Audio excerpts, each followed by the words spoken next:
Buyers have also snapped up smalls once sported by Queen Victoria and Madonna, and even Hitler's companion Eva Braun. So just what is the appeal of the undergarments of the rich and famous?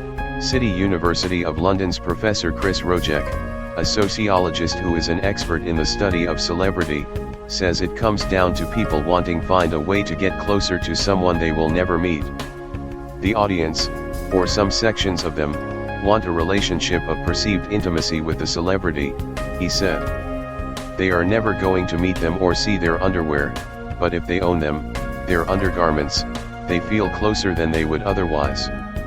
As well as Sheeran and Brooke, Fearne Cotton, and England goalkeeper Joe Hart were among those to donate underwear in aid of a breast cancer charity. While Mirren, Emma Thompson, Jarvis Cocker and Katie Price have also donated pants in a bid to help destitute asylum seekers. And Rojek believes it is understandable there's a market for these garments. He says those who buy them want to acquire some of the glamour of the celebrity, but also to feel that they are, in some sense, in touch with the people who they will never meet. I think it is normal for people to want to own something where they feel particularly close to someone, Professor Rojek said. When your parents die, you want to keep things to feel close to them. Celebrities are virtual family to some people. I don't think the fact that it is underwear is a major feature, she said. The collectors just want a relic of the celebrity. The history of the garment can be very important to buyers, Ms. Taylor added. Of course, underwear is quite amusing, and someone like Queen Victoria had hundreds of pairs of stockings and lingerie that seem to have come into the public domain over the years. But Madonna's gold knickers were sold as part of a fabulous Jean Paul Gaultier show outfit with a corset-like bodice with the famous conical breasts. These are just as important to a fashion collector, or even more so, than to a Madonna fan. For some though, collecting undergarments is a way of owning a piece of art. Burlesque performer Missy Malone has a collection of more than 100 items from the burlesque scene. She started collecting in about 2004 when she was studying for a degree in costume design at Edinburgh College of Art. I was researching period fashion and had a special interest in lingerie and original showgirl burlesque costumes from the 1940s and 1950s, so started collecting to study the construction and detailing of the pieces, she said. I have carried on collecting over the last 13 years, and my full-time career as an international burlesque performer has really allowed me access to some very special pieces from my own industry.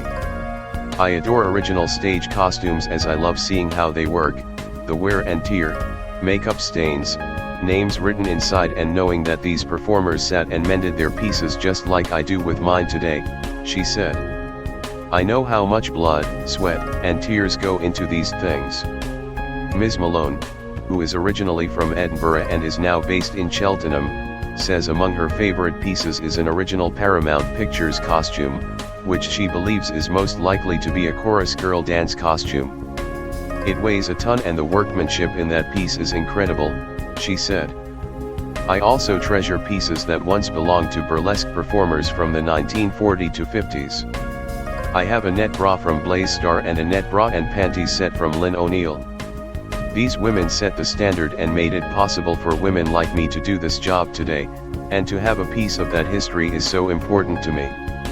Vintage photographer Neil Kendall has been collecting burlesque items for about 20 years. His private collection has around 60 items, which he displays in a pop-up museum, and includes stage-worn costumes and undergarments dating from the early 1920s. Mr. Kendall said many of the items were donated by performers. One of his most treasured pieces is an original jeweled underwear set once worn by legendary burlesque performer Tempest Storm, which cost $500, £400. It is part of this incredible legacy to people that have made a career of parading their body on stage, added Mr. Kendall, who lives in Chester. For me, it is a passion born from burlesque and the artistry and theatricality, from the stagecraft to the costume and underwear that they wore.